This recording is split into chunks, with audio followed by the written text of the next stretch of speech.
au venit americanii, partea a doua.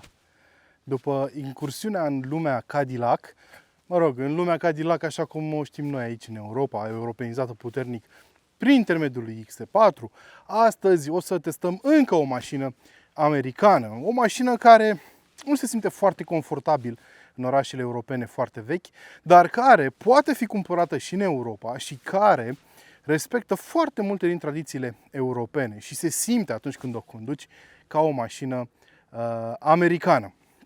Vorbim, bineînțeles, despre noul Jeep Grand Cherokee, a 5-a generație și cea mai nouă din portofoliul producătorului american, care, ce să vezi, folosește o platformă europeană la bază. Dar nu le spuneți americanilor că s-ar putea să se panicheze puțin. Astăzi o să vă spun tot ce trebuie să știți despre noul Jeep Grand Cherokee. O să vă spun cum se conduce, ce motorizări ai la dispoziție, ce ar trebui să știi despre el și, foarte important, ce chestii interesante ascunde la interior. Eu sunt Gabriel, voi sunteți la Cuși despre mașini, nu uitați de like, de share, de subscribe în primul rând, pentru că peste 70% dintre voi nu sunteți abonați și hai să pornim în aventura numită review-ul cu Jeep Grand Cherokee.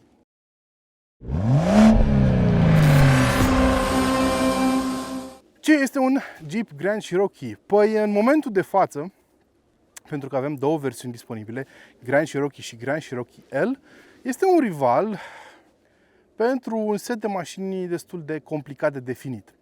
Teoretic, Jeep Grand Cherokee este un model premium. Asta ar însemna că s-ar bate de la egal cu mașini precum BMW X5, iar în versiunea L BMW X7. Și este o mașină de dimensiuni impresionante. Dar, din punctul meu de vedere, pe mine nu m-a convins această mașină că merită să fie în aceeași ligă cu mașini precum X5, X7 sau Q7 sau GLE sau GLS. Pentru că asta e o competiție foarte, foarte acerbă. Personal, consider că mașina asta ar fi mai aproape de Touareg și de Toyota Highlander, dar vom discuta despre asta mai târziu. Ideea e în felul următor. Acest model este unul dedicat unor clienți foarte specifici. Oameni care vor ceva un pic diferit, dacă e să vorbim de clientul european. Pentru că în SUA, acolo unde se vinde această mașină, ea e considerată un entry-level luxury SUV. Da? Nu este chiar cum e, de exemplu, un Escalade. La nivel de percepție, da? La nivel de finisaje, materiale și așa mai departe. Ca dimensiuni, da, putem să le includem în mai multe categorii, dar noi vorbim aici ca produs finit și complet. Grand Cherokee, deci, nu o să fie foarte, foarte popular în Europa și mai ales în România. Este o mașină de nișă. Este o mașină pentru un anumit tip de client, vă spuneam, care își dorește un pic din savoarea a mașinilor americane. Pentru că, o să vedeți la partea de condus, mașina asta se diferențiază foarte mult de cele europene din multe puncte de vedere, dar și seamănă foarte mult cu unele dintre ele în alte aspecte. Dezvoluit undeva în 2021, a 5-a generație Jeep Grand Cherokee este construită pe o platformă despre care eu v-am mai vorbit aici pe canal. Și spre deosebire de alte mașini de la Jeep pe care le-am testat aici, cum ar fi Compass, cum ar fi Renegade, care au la bază platforme Fiat, aici vorbim despre o platformă ceva mai specială. Vorbim de platforma Giorgio. Ați mai auzit de platforma Giorgio? Este platforma folosită de Giulia și de Stelvio. Da, este ciudat că o mașină de asemenea dimensiuni poate să folosească o astfel de platformă, dar o platformă modulară, fix asta înseamnă. Poate să-ți găzduiască o serie foarte largă de modele. Uitați-vă, de exemplu, la platforma Clar de la BMW, care este folosită de la seria 3 până la X7. La fel se întâmplă și cu Giorgio. Giorgio care probabil va ieși la pensie odată cu retragerea lui Grand Cherokee, și e păcat, pentru că e o platformă extraordinar de bună. Dar Grand Cherokee nu a păstrat toate elementele pe care le-am văzut la Stelvio și la Giulia. O să vedeți mai târziu, când o să vorbim de partea de motorizare și partea tehnică, care are câteva chestii foarte specifice pentru modelul american. Din punct de vedere al designului, n-ai putea să spui că mașina asta este construită pe platforma Giorgio, cum se întâmplă, de exemplu, cu Stelvio și cu Giulia. Dar ai putea să spui încă din primul moment în care te uiți la mașină că ăsta este un Jeep. De ce? Pentru că are trăsăturile clasice de Jeep, mai ales în partea din față. Da, avem grila tradițională cu 7 sloturi aici în partea din față a celor de la Jeep și avem o față impozantă așa și designerul AFG a dorit să facă mașina un pic mai rafinată, mai elegantă pentru a-i mai ascunde din proporțiile rubensiene, da? Și observați că în acest sens farurile sunt destul de subțiri, da? Chiar și în versiunile de bază folosesc tehnologie LED, dar nu adaptivă, ci cu reflector. Și observați și faptul că botul e destul de compact, să-i spunem așa, și asta e obținut din linii. Da? De exemplu, această linie de caracter care pleacă din față până în spate și sparge acest panou foarte mare, care altfel ar fi fost foarte masiv și ar fi fost greu pentru ochi să-l cuprindă cu totul. Da? Deci sunt câteva detalii foarte interesante aici. Capota e destul de lungă și când conduci mașina observi chestia asta, dar din afară nu observi cât este de masivă mașina așa în persoană. Ca să înțelegeți mai bine, vorbim de două dimensiuni pentru Grand Cherokee. Aici avem versiunea L, adică cu ampatament lung și dimensiuni mai mari, bineînțeles. E mai lungă cu aproape 30 cm comparativ cu Grand Cherokee normal și are aproape 5,2 metri fix. Ampatamentul este mai mare și el cu undeva la 12 cm, undeva la 3,1 metri are Grand Cherokee L, deci este o mașină mare, poate fi comparată ca dimensiuni cu X7-le fără niciun fel de problemă, poate mai puțin la înălțime, dar în lungime n-are nicio problemă din punctul ăsta de vedere. Și pentru Grand Cherokee 5, Jeep a pregătit jante de până la 21 de inci, noi aici avem jantele pe 20 pentru că avem un nivel de echipare limited. Deci nu vorbim de un nivel de echipare de top, unde, printre altele, găsim și sistemul audio Macintosh pentru prima oară pe o mașină de pasageri. Din păcate, noi nu avem acel sistem audio pe mașină și îmi pare foarte rău, pentru că chiar aș fi fost curios să aud cum se comportă un sistem Macintosh pe o mașină. Macintosh, în caz că nu știați, sunt producători high-end de scule audio. Avem, în schimb, un sistem Alpine care se descurcă mai mult decât bine. Vom discuta despre el la interior. Bun, și cum vă spuneam, jante pe 20, avem prag aici pentru acces mai ușor în mașină în momentul în care ești scund, dar eu n-am găsit o problemă în a urca în mașină și această gardă la sol destul de înaltă îi permite lui Grand Cherokee să treacă prin vaduri de apă de până la 61 de centimetri. Ceea ce e destul de impresionant, dar nu este regele segmentului. Titlul ăsta se duce către Range Rover, așa cum probabil unii dintre voi chiar vă așteptați. Ușile se deschid amplu și, având în vedere că vorbim de versiunea L aici, e normal să se întâmple așa, pentru că ai nevoie de spațiu pentru accesul pasagerilor pe al treilea rând de scaune. Da, Grand Cherokee are 7 locuri, dacă vrei. Opțional poți să-ți cumperi și cu 6 locuri, cu Captain's Chairs pe mijloc. Vom discuta despre asta când urcăm în mașină. Iar în spate, la fel, s-au folosit aceleași trucuri de către designer pentru a face mașina să pară cât mai rotunjită. Da, avem niște stopuri destul de înguste și poziționate pe colțul mașinii, astfel încât să mai ia un pic din masivitate. Și surpriza cea mai mare pentru mine este faptul că nu avem țevi de evacuare aici la spate. Surprinzător, pe modelele mai dotate și mai puternice, cum ar fi cu V8-ul de 5,7 litri, ai și așa ceva pe bara din spate. Și aici ajungem și la portbagaj, pentru că vorbim de un SUV destul de mare. În spate avem 450 de litri de stocare cu cele 3 rânduri de scaune ridicate. Dacă pliezi ultimul rând de scaune, ai la dispoziție 1333 de litri, iar dacă pliezi toate scaunele în afară de primele două, ai până la 2400 de litri de stocare. Mai mult decât în X7, de exemplu, dar nu știu dacă e mai mult decât în Q7. Cam atât de la exterior. E timpul să ne urcăm și în mașină să vedem cum stau lucrurile și acolo. Și haideți să începem cu zona din spate, care este foarte posibil să prezinte mai mult interes pentru mulți dintre voi, pentru că vorbim totuși de un model cu 7 locuri. Calitatea materialelor în spate, foarte bună. Aici avem plastic moale, o imitație de lemn, piele care se simte chiar foarte bine la atingere și doar aici avem un plastic, dar e un plastic de calitate bună, cu siguranță peste ce am văzut pe multe modele premium în momentul de față, europene. Și bineînțeles avem și perdeluță la geamuri, nu neapărat doar pentru privacy, pentru intimitate, dar și pentru copii, eventual vara, să nu mai umbli cu cearșafuri în geamuri și chestii de genul ăsta. Și așa arată al doilea rând de scaune. Vă spuneam că poți să ți-l cumperi și într-o combinație cu 2 locuri aici în spate, Captain's Chairs, cum am văzut pe X7.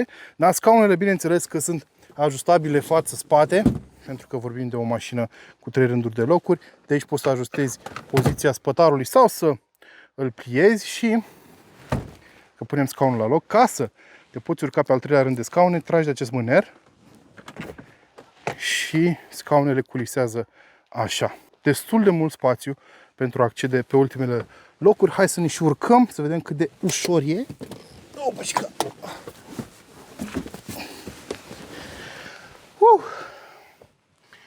Eu nu sunt o persoană foarte agilă de felul meu și care se poate spune că are abilități de gimnast, dar am urcat destul de ușor. Eu am tradiționalul 1,84 și spațiul la cap e la limită. Cu siguranță e mai puțin decât în X7, de exemplu. Nu știu dacă e mai puțin decât în Highlander, dar sunt un pic pe acolo. Da? Dar oricum, în cap, dacă pliezi și scaunele din față, atâta timp cât nu le dă cineva la maxim în spate, am loc la genunchi, dar nu am loc să-mi bag picioarele sub ele. Asta ar putea fi o problemă pe termen lung. Și pasagerii din spate au propria zonă de climatizare și aici o cameră care îi supraveghează și o să vă arăt imediat mai târziu ce înseamnă camera asta. Două porturi de încărcare, un USB Type-C și un USB Type-A. Foarte ok din punctul meu de vedere. Avem chiar și degivrare pentru zona asta din spate. Deci, per total, dacă pui niște copii aici, eu cred că ar avea loc. Niște adulți pe termen lung n-ar fi o idee bună, pentru că scaunele sunt și destul de joase și uitați la ce unghi ați avea la șold. N-ar fi o idee bună pentru adulți să călătorească în această poziție pentru distanțe foarte, foarte lungi. Hai să și ieșim.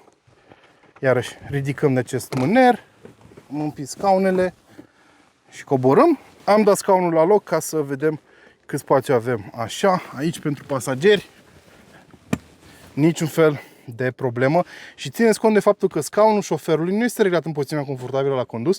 Este undeva cu 10 cm mai în spate, pentru că mașina are funcție de comfort access și în acest moment, fiind oprită, scaunul e un pic mai în spate pentru a facilita accesul la mașină. Guri de ventilație pe stâlpi, chestie foarte interesantă. Panou de control pentru zona din spate. Mașina are climatizare pe 3 zone în această configurație, dar poate fi configurată și cu climatizare pe 4 zone. Iar în partea de jos avem port de încărcare USB Type-C, Type-A, Type-C, Type-A și priză de casă clasică. În acest caz, priză US Style. Și așa arată planșa de bord. Cu această combinație de piele crem cu elemente negre arată foarte, foarte bine. Și bineînțeles, și în față avem materiale de calitate la fel de bună ca în spate, memorie pentru scaune, da, furniri de lemn aici, piele. Plasticul se simte destul de bine la atingere, trebuie să recunosc chestia asta, mai bine decât pe multe modele cu pretenții mai mari. Aici e un spațiu de depozitare care nu este genial. De exemplu, zona de aici are o buză destul de joasă și e posibil să nu poți să bagi foarte multe chestii. O sticlă de apă intră, dar nu trebuie să exagerezi cu dimensiunile. Așa și așa. Și aici avem grila de la difuzorul Alpine, de la sistemul audio Alpine. Și ajungem și la scaunele din față, foarte confortabile. Am petrecut destul de mult timp la bordul acestei mașini și nu am avut mari probleme cu durerile de spate cum am de obicei. Deci super confortabile și susținere laterală foarte bună. Acestea pot fi ventilate, încălzite și pot avea și funcție de masaj dacă îți dorești chestia asta. Și la fel și pe partea pasagerului. Și iată și volanul Jeep de generație nouă, da, cu sigla producătorului american și iarăși imitație de lemn aici în partea de jos. Bineînțeles, piele, cusătură contrastantă, așa cum se poartă pe mașinile cu pretenții. Și pe bord avem un material moale, la fel cu cusături contrastante, care se simte foarte bine la atingere. În mare, finisajele sunt făcute foarte bine și calitatea materialelor e bună. Dar există și câteva excepții. De exemplu, aici, tot acest element nu este îmbinat cum trebuie. Observați aici? Și nu înțeleg exact de ce. Se și cam mișcă și atinge aici în ramă. El ar trebui să vină un pic mai sus. Am tot încercat să trag de el, dar mie să nu stric mașina. Deci aici și nu doar îmbinarea e problema, ci și materialul. E un plastic destul de tare. Mi-ar fi plăcut să fie o combinație mai decentă de materiale. Dar în rest chiar nu am de ce să mă plâng. Aici avem zona de climatizare cu butoane fizice, slavă Domnului, foarte ușor de folosit. Da? Mult piano black, dar nu este neapărat cea mai mare problemă. Iar acest buzunăraș nu îl închid pentru că am pățit să nu se mai deschidă decât cu mari eforturi și o să-l las așa. câteva probleme mai puțin uzuale. Iarăși același combo de porturi de încărcare, încărcare la 12V charger clasic, wireless charger, și acesta este selectorul de viteze. Da? Când apeși pe pedala de frână și pornești mașina, îți apar și treptele. Aici sunt modurile de condus prin care poți să treci cu ajutorul acestui selector și în funcție de cum e configurată mașina, dacă îți cumperi suspensie pneumatică, aici ai mai fi avut un buton din care să reglezi înălțimea suspensiei, iar aici, dacă ți-ai fi luat sistemul Quadra-Track 2, ai fi avut un selector pentru low range, în cazul în care ai fi ales acel tip de tracțiune integrală. O să vă explic mai târziu ce tipuri de tracțiune integrală sunt disponibile. Da? Suport de pahare, aici avem două zone de depozitare, una adâncă și încă una mai puțin adâncă. Da? Și ai închis cotiera și ajungem și la sistemul multimedia. Este un Uconnect adaptat pentru Jeep. Se mișcă destul de bine, sincer, rezoluția este foarte bună, dar sunt și câteva probleme. De exemplu, Android Auto și Apple CarPlay e recomandabil să le conectați cu fir. Eu le-am conectat și wireless, dar ocazional se deconectează, nu știu exact de ce. Dar vedeți că răspunde foarte bine inputurilor tale, niciun fel de problemă, deci se mișcă foarte repede. Și acum vreau să vă arăt cea mai tare funcție a acestui sistem, respectiv The Fan Cam, care îți permite să vezi ce se întâmplă în spate cu ajutorul unui sistem de camere. Știți că vă arătam eu camera de pe ultimul rând de scaun? Uite, selectezi ultimul scaun și vezi exact ce se întâmplă acolo. Poți să selectezi și pe cel din stânga și pe cel din dreapta, sau poți să selectezi scaunele de pe rândul 2 și să vezi ce se întâmplă acolo. Foarte tare! Avem și, bineînțeles, sistem de camere la 360 de grade. Avem și un buton care îți permite să pliezi ultimul rând de tetiere, în cazul în care îți incomodează vederea, și bineînțeles avem și cameră pe post de oglindă. Da? Poți să treci pe oglindă digitală dacă vrei sau pe oglindă clasică.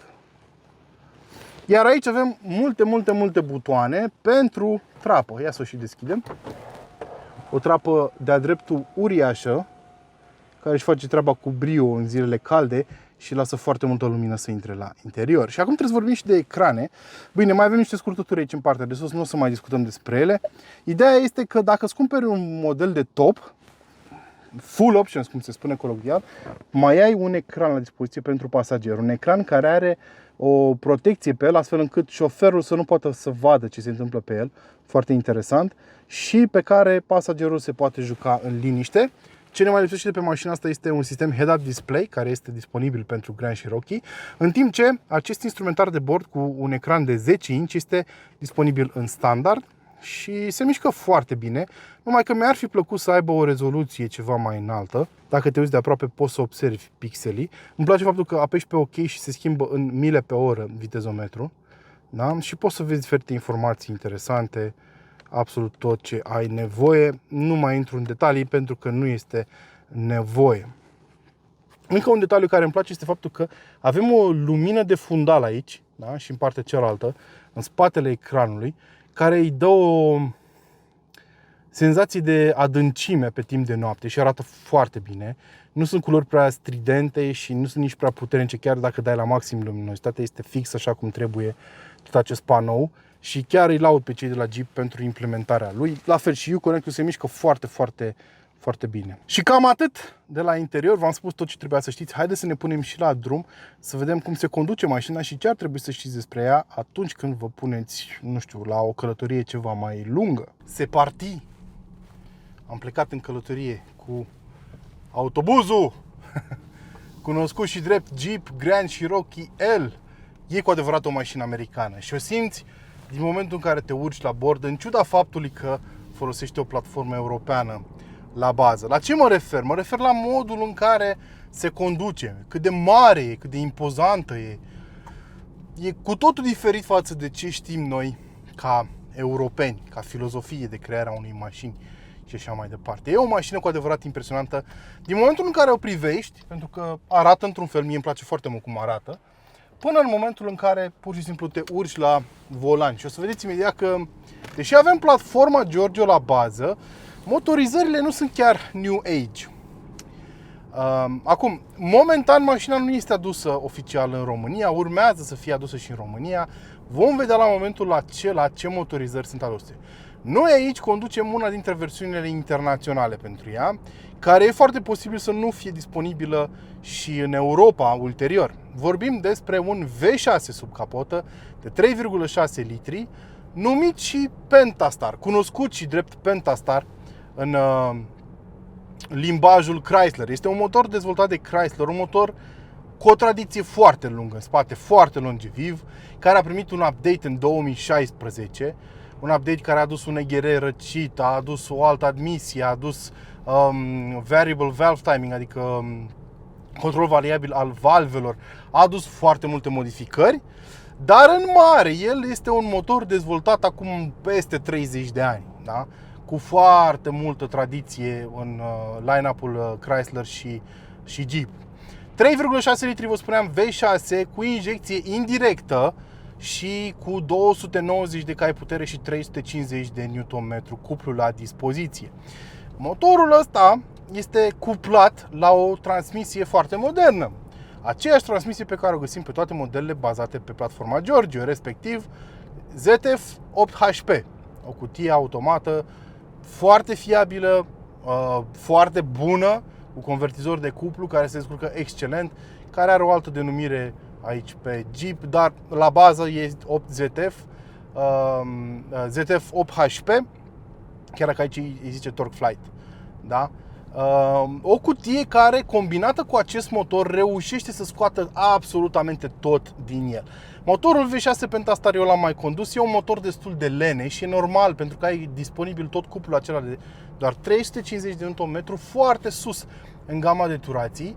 Ei bine, cutia asta reușește totuși să scoată tot mustul din el. Cred că dacă n-ar fi avut această cutie, mașina s-ar fi completat cu totul altfel. Dar vorbind despre de ce se simte americană, este pentru că e un motor care se turează foarte mult, nu accelerează foarte repede mașina atunci când ești cu piciorul la podea și se simte așa greoaie ca o barcă și, vă spuneam, foarte mare și masivă pe drum.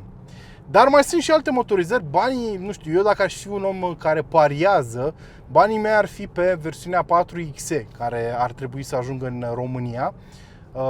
Dintre toate, deci avem V6-ul ăsta, avem un V8 Hemi de 5,7 litri disponibil pentru această mașină și mai avem versiunea plug-in hybrid cu motor de 2 litri sub capotă și undeva la 380 de cai în total. Eu, dacă ar fi să pariez pe versiunea aceasta, aș paria că ar fi adusă pe canale oficiale în România când va începe vânzarea lui Jeep Grand Cherokee la nivel oficial. Până atunci însă nu m-aș risca să spun că vine motorul ăsta oficial în România și de V8 nici nu mai vorbim. Pentru că importatorii trebuie să se gândească ce s-ar vinde, ce ar cumpăra oamenii pe această mașină și din cauza sistemului foarte prost de impozitare de la noi din România, motorul de 3,6 ar fi impozitat foarte dur, iar de V8 nici nu mai spun. Chiar dacă oamenii ar fi dispuși să tolereze consumul mai crescut, ar fi dispuși să tolereze foarte multe chestii, impozitul ăsta i-ar descuraja pe foarte mult și îi înțeleg pentru că în România plătești taxe și impozite și ai impresia că le plătești absolutamente degeaba. Când ai nevoie de ceva,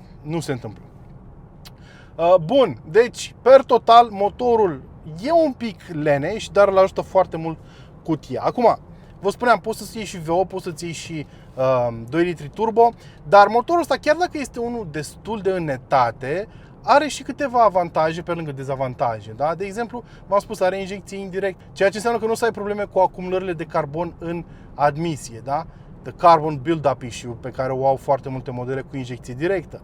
E un motor destul de relaxat, ar trebui să fie destul de fiabil. Are și câteva puncte mai puțin plăcute, de exemplu capacul de la curbătură e din plastic, nu știu cât o să fie de fiabil pe termen lung. În același timp e destul de simplu și sistemul de răcire e destul de simplu la fel și el și nu prea ai cum să-l forțezi foarte, foarte mult. Deci, per total, eu cred că se va descurca destul de bine pe partea de fiabilitate. Avem și această cutie destul de fiabilă, deci n-ar trebui să fie probleme pe partea asta. Și mașina, vă spuneam, cutia ajută foarte mult atunci când vrei să faci câte o mișcare din scurt, da? De exemplu, să spunem că, nu știu, hai să testăm un 80-100, da? Să spunem că ești în spatele unei mașini care merge cu 80, vrei să faci o depășire, a retrogradat imediat cutia și te-a băgat în zona optimă de cuplu. Acum avem 115, deci este esențial să ai o cutie cât mai bună dacă folosești un motor ceva mai leneș, să-i spunem. Am observat același simptom, am observat același comportament și pe Porsche Macan, dacă vă aduceți aminte, cu motorul de 2 litri. Da? Unde și acolo cutia l-a ajutat extrem de mult să poată să se descurce cât de cât onorabil pe drumuri, să nu rămâi chiar de coada vacii. Da? Deci mașina asta se comportă decent. Nu trebuie să ai așteptări de curse de la ea, să te dai la, nu știu, campionatul de viteză în coastă și așa mai departe. Nu. Ăsta este un SUV de talie mare, gândit pentru familii, pentru oameni care vor spațiu și confort, nu neapărat să meargă tare. Am mers cu ea ceva mai sportiv mai devreme pe niște viraje. Se descurcă decent, dar greutatea și centrul de greutate înalt, asta este mai important, centrul de greutate destul de înalt, își spun cuvântul. Mașina are 2200 de kg în această configurație, aproape 2200 de kg, da? Și se simte greutatea, nu numai că e grea mașina și ai forțe laterale puternice care fac anvelopele să scârție, și aderența laterală e destul de bună. Problema cea mai mare este că se înclină destul de mult mașina. Probabil dacă am fi avut o mașină cu suspensia pneumatică, care este disponibil opțional pentru mașina asta, s-ar fi comportat altfel, ar fi fost și mai confortabilă și mai sportivă în același timp, în funcție de nevoile tale. Dar noi aici vorbim de o mașină cu suspensia standard, care apropo este suspensie multilink față-spate. Se folosește foarte mult aluminiu în construcția ei și în construcția mașinii, pentru că, vă spuneam, este platforma Giorgio la mijloc și teoretic și practic, dacă e să ne gândim, greutatea acestei mașini este între 2,1 și 2,2 tone, în funcție de motorizare și opțiuni și așa mai departe, ceea ce e puțin pentru un SUV de dimensiunile astea. Trebuie să fim realiști, e o mașină foarte mare și totuși nu cântărește foarte mult. Deci eforturile lui Marchione, Dumnezeu să-l odihnească, care și-a dorit foarte mult o platformă cum e Giorgio, își spun cuvântul. Acum, am uitat să vorbesc de ceva la partea de motorizări și transmisii. Mașina asta este disponibilă cu mai multe tipuri de transmisii. Da, toate vin cu 8 HP, dar în funcție de în funcție de nevoile tale, poți să-ți cumperi mașina asta cu tracțiune spate, mă rog, există în lume, deocamdată nu știm ce o să ajungă în Europa. Există o versiune cu tracțiune spate și există două tipuri de tracțiune integrală. Și noi aici avem tracțiune integrală, dar există Quadra-Trac 1 și Quadra-Trac 2. Quadra-Trac 1 vine în standard cu reductor, în timp ce Quadra-Trac 2 vine în standard cu diferențial cu alunecare limitată pe puntea spate. Da? Deci în funcție de ce vrei tu, poți să-ți configurezi mașina într-unul din aceste feluri. Noi nu avem nici suspensia pneumatică pe mașina asta, nici reductor. Nu avem modul 4-wheel drive low disponibil pe mașina asta. Avem niște moduri de condus, de care v-am spus și mai devreme, și avem, bineînțeles, și o cutie de transfer care este deschisă de cele mai multe ori și ea se va închide automat în funcție de nevoile mașinii de a trimite putere și pe puntea față, da? În funcție de ce detectează computerele de la bordul mașinii atunci când e vorba de aderență și de alunecare. Personal, nu știu câtă lume care o să-și cumpere mașina asta în Europa o să o scoată și în off-road. Nu știu cât de importante vor fi aceste opțiuni de tracțiune integrală pentru clienți, dar în America cu siguranță mașinile vor fi configurate în funcție de nevoile clienților, mult mai personal, da? Cu unul dintre cele două sisteme de tracțiune integrală de care v-am spus mai devreme, în funcție de ce își doresc clienții de la mașină. Cert este că, fiind un Grand Cherokee, capacitățile sale în off-road vor fi destul de bogate. Iar depășire modul auto, am plecat de la 80, acum avem 115. Deci mașina se mișcă decent, nu e deloc lent așa cum ai crede, dar nu e nici cea mai sportivă mașină din lume. E un SUV mare absolutamente decent. Da, și vă spuneam că în off-road Grand Cherokee s-ar descurca foarte bine. Eu n-am scos-o în off-road pentru că n-am avut nici ocazie, n-am avut nici timp să fac chestia asta.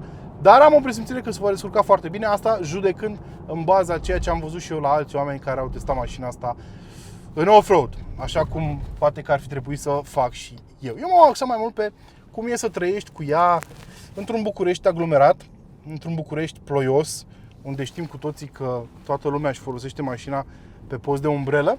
Și trebuie să vă spun că, da, dimensiunile astea foarte mari ale mașinii, pe cât de mult spațiu aduc pentru pasageri, pe atât de complicat este să conduci mașina asta prin București. Și cred că va fi o problemă generală cam în orice oraș vechi, da? Unde avem străduțe foarte aglomerate și foarte întortocheate, cu locuri de parcare limitate și de obicei de dimensiuni mici. Și gândiți-vă că m-am urcat pe mașina asta venind de pe Microlino. Microlino care poate fi parcat perpendicular la bordură fără niciun fel de problemă.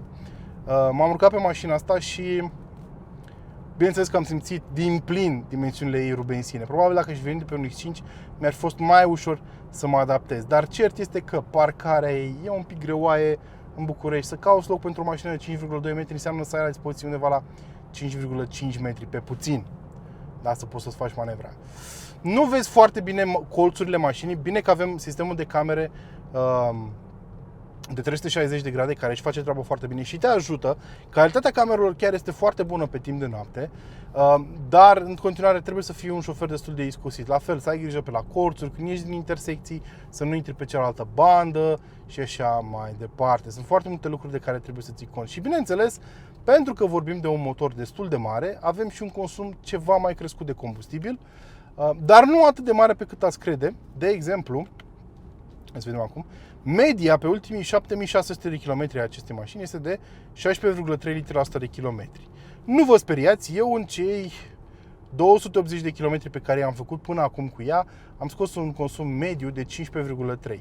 Teoretic mașina are și start-stop, dar la mine nu a funcționat niciodată și aici trebuie să o critic pentru faptul că Jeep nu s-a gândit să implementeze și un sistem de auto-hold. Nu știu exact de ce. Ar fi fost ultra, super, mega util, cel puțin eu îl folosesc tot timpul. Consumul în oraș a fost undeva între 15 și 18, mai spre 18 așa de cele mai multe ori. Consumul pe DN undeva la 10%, iar pe autostradă, ținând mașina la 130 de km pe oră, consumul a fost de 11,5 litri la 100 de km. Ceea ce mi se pare super ok. Și iarăși o chestie foarte interesantă, cum pleacă mașina asta de pe loc. Iarăși, e vorba de cum a fost configurată cutia, da? Apeși și a plecat. Imediat retrogradează și te duce undeva la 4000-4500 de ture, fără niciun fel de problemă, pentru a te păstra în gama optimă de cuplu. Da, deci per total, mașina nu mi se pare foarte setoasă, având în vedere dimensiunile și motorul. Probabil că pentru noi europenii mai relaxanți, mai recomandabil ar fi modelul plug-in hybrid. Motorizarea aia am condus, de exemplu, pe Wrangler și mi s-a părut super decentă.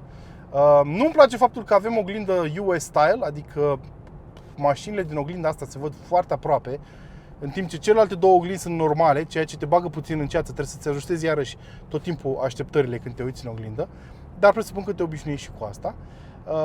Dar ce îmi place pe de altă parte, pe lângă confortul, deci suspensia este absolut confortabilă, deși uneori am mai auzit niște sunete suspecte ajungând în cabină din zona suspensiei față, dar per total este destul de confortabilă. Aș fi curios să văd cum e și cea pneumatică.